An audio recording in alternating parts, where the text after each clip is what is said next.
Quincy was a place that you never talked fondly of. A place you were always finding yourself dying to get out of. Only willing to return under certain conditions. When you would return, it must be seen only from afar. Maybe just far enough that it looked smaller. And quieter. So much more beautiful with distance. So you could look past the clutter and the mess it holds. And maybe while you're there at that perfect distance. Front row to a bird's eye view. Maybe even realize that you were never really looking at it right the whole time. Maybe it would make you realize you had forgotten to squint one eye or tilt your head at just the right angle. To find the awe you were missing. That brought in the unfamiliar into the dreadful familiar. But there's always exceptions with familiarities. Some things never get old. The people. The people. The people. But they weren't just the people. They were people you saw every day. But they weren't just people you saw every day. You never had to squint one eye and tilt your head with them to realize what they meant to you. When you left, they were all you could think about. Yet somehow they were always still there. Forming pieces of you, made by pieces of them. Walking and breathing puzzles of me's and you's. And him and her. You can never shake the people. You could never shake the people. You could never shake the people, but that's quite all right. Because you never wanted to. Because they were you. Arms and legs, no. But who you are. And what you have become and where you're going. Yes. Yes. All owed to the people that sometimes feel like the only people you ever really know. like the only people you'll ever really know. I mean really know. And you've always known that, but you never thought you would miss the place that brought you all together, God no. But you never really find out the truth until you have left for the better part of a terrible second school year. And you never felt like this before. Because you never missed someone so much that it made you feel hurt. You never loved so much that it hurt until them. So you missed them, and you missed them, and you missed them. And you hoped they missed you too. It's corny anyway. But it's true. Sometimes it's okay to be corny if you really meant it. They had affected me deeply. And in a strange way formed me. And in a strange way formed me. And in a strange way formed me. Completely and utterly formed me. And the places you told yourself you couldn't care less for. The very same places where you would yearn for a new place. A new timeline. Will be the same places you would dream of when you finally had left.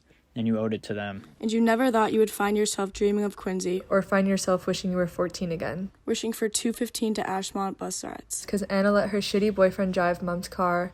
And he crashed. And then she crashed. And then again. 3 cars later, you found yourself getting used to every curve in the road of Copeland Street with your eyes completely shut. Knowing exactly when you're almost at your stop. Wishing for waves to the owner of Fish and Chicken. Stupid name. Very stupid.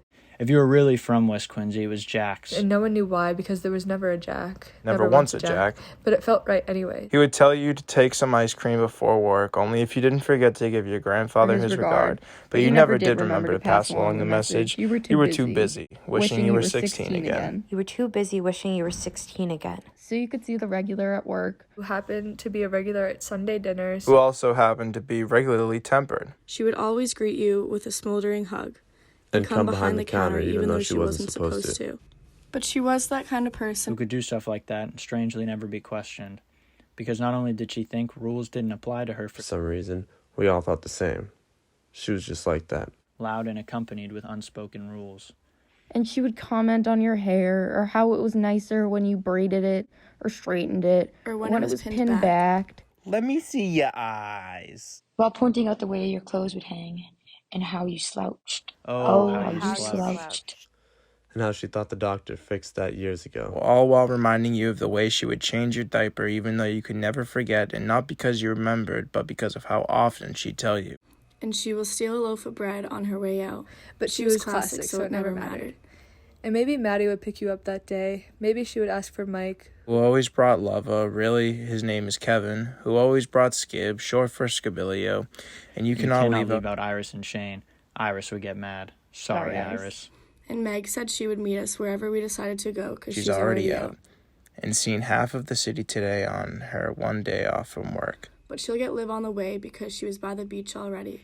And someone would tell Liv and Meg one of them needed to ride in the back trunk. But a lot of the time, you sat back there anyway. So you would sit there, looking out of the moonroof while you wished you were 18 again. When we would go to Quincy Center for coffees on the hot days. So hot you could see the tar spill from the cracks. Cracks, Quincy Center Station. The only parking spots were for the tea. So we often got stopped by Quincy Center Station hideaways. On our walk to that strangely heavy door in the back of the cafe, leading to an awful hallway that smelled like piss. Why we never walked in the front? I couldn't give you an answer for that because I don't know myself. We just held our breath. Before you made it there, the QC hideaways, who would, every time without fail, ask you if you had any cigarettes. or tell you about God's imminent return. Ma'am, are you a Christian? Sir, can I have a moment of your time? Have you ever Excuse read me, but scripture? have you ever read scripture? No? Would you like No? to? Would you like to? And And I- everyone kept their heads down to hide the smiles. And while I have you, could you spare a cig? See, it always came back to sig. I'll say it until your ears And I'll bleed. say it again I wish I was until your 18 ears again. bleed. I wish I was 18 again. So we could drive to the tunnel too fast, and even if we decided to go slow, it would never be for long enough. And it never felt like long enough. And maybe Jen would let you stand out the sunroof, but she almost never did. But you knew how to nag her. and you almost never failed when it came to nagging. But with Jen, you had a 99.9% success rate. Sorry, Jen. And you guys would drive back to Quincy, and you would pick the same handful of locations to go to. Maybe drive up Blue Hills and let Mike drive the car in a completely empty parking lot. With not one car in sight. I stress this because knowing Mikey, he would find a way to hit that one car. Because he can't drive for shit. Sorry, Michael. Or the public landing, aka Pumpy. Stupid name, very stupid name. Sorry, Hasneck.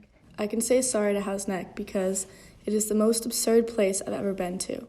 It almost seems like it's too real to just be part of a city. It feels like a different planet. A living and breathing planet. Thoughts and feelings and all, and ruled by the tides. But God, please do not swim in that water. You'll start growing extra fingers and probably turn green. Sorry again, Hausneck.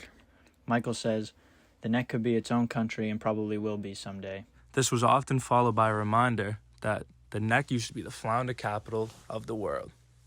And you remind him you know, not because you knew that before he did, but because of how often he tell you.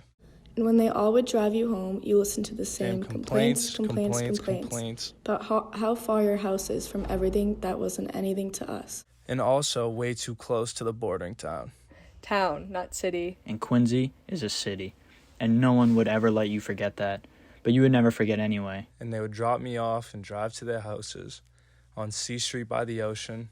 Not hard to piece together why it's called that. Stupid name. Very stupid.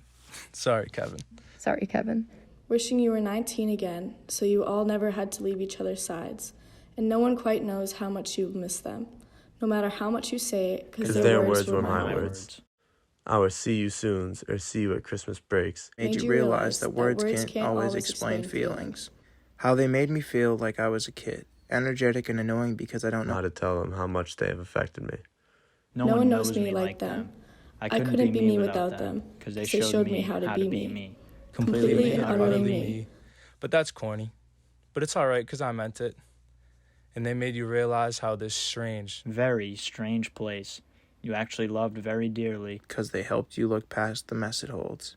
And they would help you see that on the day you finally returned, at that front row seat to a bird's eye view, by telling you to squint a little harder and shut the other eye and turn your head a little bit more to the left until it all finally clicked.